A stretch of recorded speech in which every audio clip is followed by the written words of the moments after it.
પાલનપુરમાં પોલીસકર્મીના આપઘાત મામલે ફરિયાદ નોંધાઈ. ફરિયાદ નોંધાતા પરિવારજનોએ મૃતદેહ સ્વીકાર્યો. સુસારી નોટમાં એસપી વિકાસ સુંડા અને નલિયા પીઆઈ બીપી ખરાડેનું પ્રેશર હોવાનો કર્યો હતો ઉલ્લેખ.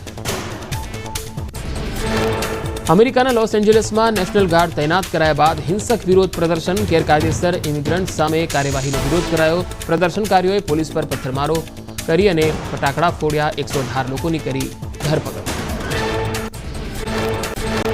સીઆર પાટીલે વિધાનસભાના મુખ્ય નાયબ દંડક કૌશિક વેકરિયાને જન્મદિવસ પર આપી સરપ્રાઇઝ. અમરેલીના જાડિયા ગામમાં કૌશિક વેકરિયાના કાર્યક્રમમાં પહોંચીને ચોંકાવ્યા. મંત્રી મુકેશ પટેલ પણ રહ્યા હાજર. ભાજપ પ્રદેશ અધ્યક્ષ સીઆર પાટીલે ભેંસાણમાં જાહેર સભા યોજી કર્યો ચૂંટણી પ્રચાર. ભાજપના ઉમેદવાર કિરીટ પટેલને જીતાડવા કરી હાકલ. મંત્રી રાઘવજી પટેલ, કુંવરજી બાવળિયા, મુળુ બેરા સહિતના નેતાઓ રહ્યા ઉપસ્થિત. કડી બેઠક પર કબજો મેળવવા કોંગ્રેસની તૈયારીઓ તેજ. રાજપુરમાં કોંગ્રેસે સભા યોજી. સાંસદ જ્ઞાનીબેન ઠાકોરે સભામાં ભાજપ પર કર્યા પ્રહાર. કહ્યું, ભાજપવાળા પૈસા આપે તો લઈ લેજો. જ્ઞાનીબેને કહ્યું કે એ પૈસા કોઈ એરંડા રાયડું વેચીને ભેગા નથી કર્યા. સભામાં કોંગ્રેસ સેવાદળના અધ્યક્ષ લાલજી દેસાઈ, પૂર્વ ધારાસભ્ય બલદેવજી ઠાકોરે આપી હાજરી. મહેસાણાના કડીમાં કોંગ્રેસની ઠાકોર સમાજની બેઠક યોજાઈ. કડી અને જોટાણા વિસ્તારનો ઠાકોર સમાજ બેઠકમાં જોડાયો. કોંગ્રેસ નેતા જગદીશ ઠાકોરે બેઠકમાં વધુ મતદાનની હાકલ કરી જીતનો વિશ્વાસ વ્યક્ત કર્યો. જૂનાગઢના વિસાવદરમાં પ્રચાર દરમિયાન આપના ઉમેદવાર પર હુમલાનો આરોપ. શહેરના જીવાપરા વિસ્તારમાં ઉમેદવાર અને કાર્યકર્તાઓ પર પથ્થરમારો કરાયાનો આરોપ. વિસાવદર પોલીસ મથકમાં આપના ઉમેદવાર અને કાર્યકર્તાએ કરી રજૂઆત. ગ્રામ પંચાયતની ચૂંટણીને લઈ તડામાર તૈયારીઓ. ગ્રામ પંચાયતો માટે ઉમેદવારી ફોર્મ ભરવાનો આજે છેલ્લો દિવસ. 11 જૂને ઉમેદવારી પરત ખેંચવાનો અંતિમ દિવસ. 11 જૂને ચૂંટણીને લઈ ચિત્ર સ્પષ્ટ થશે. સાવરકુંડલાની હોસ્પિટલમાં દુર્લભ આંખનું ઓપરેશન. 8 વર્ષના બાળકની પાપણમાંથી 30 જીવજંતુઓ અને 35થી વધુ ઈંડા કાઢવામાં આવ્યા. લલ્લુભાઈ શેઠ આરોગ્ય મંદિર હોસ્પિટલમાં 1.5 કલાકમાં સફળતાપૂર્વક પાર પડાયું. 8 વર્ષના બાળકને આંખમાં દુખાવાની ફરિયાદ બાદ પાપણની તપાસ કરતા જંતુઓ જોવા મળ્યા. ડોક્ટર મૃગાંક પટેલે નિદાન કરતા બાળકની પાપણમાંથી માથાની જૂ જોવા મળી. તબીબે ઇન્જેક્શન વગર માત્ર ટીપાથી કર્યું ઓપરેશન. અમરેલી જિલ્લામાં પહેલીવાર નોંધાયો આ પ્રકારનો દુર્લભ કેસ.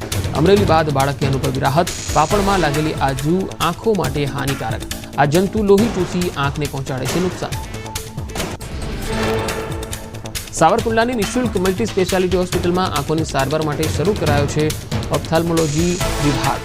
આંખની આ હોસ્પિટલમાં દરરોજ 1500થી વધુ દર્દીઓ લે છે સારવાર.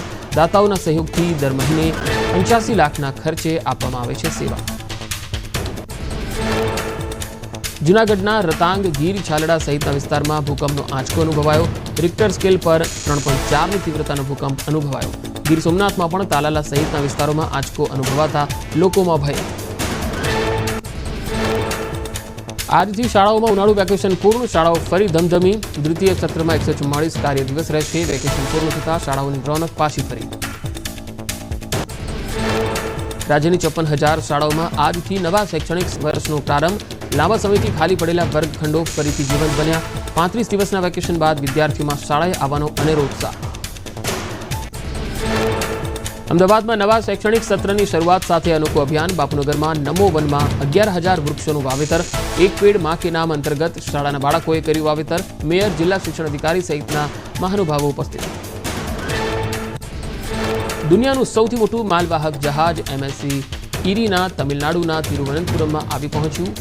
વિઝી નઝામ બંદર પર જહાજને લાંગરવામાં આવ્યું. દરિયામાંથી બંદર પર વિશાળ કાર્ગો શિપ પહોંચતા મોટી સંખ્યામાં લોકો જોવા પહોંચ્યા.